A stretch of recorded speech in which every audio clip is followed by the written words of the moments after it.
Hugmyndin lón í miðri sveit stendur í mörgum, en ef Þjórsá verður stípluð snar minnkar rennsli árinnar líka á tæplega 3 kílómetra kafla neðan við stípluna. Hérna fær maður tilfinningu fyrir hvað þetta mikil á. Já, samt hluti af hinum megin.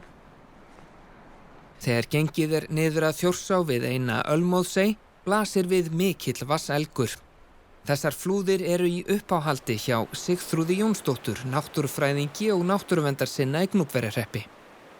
Þetta einmitt svæði ef að verðum þar sem verður tekin nánast allt vatnið úr þessum farvegi. Þannig að það verður sáralítið rennsli og þá náttúrulega erum við ekki með þessa á lengur. Landsvirkjun ætlar að tryggja að lágmarksrennsli farveg fljótsins verði 10 rúmmetrar á sekúndu eftir virkjun og í meðalvatnsári áætlað að meðalrennsli á tímabilinu maí til september verði að minnstakosti 40 rúmmetrar á sekúndu. Meðalrennslið í dag hins vegar 330 rúmmetrar á sekúndu.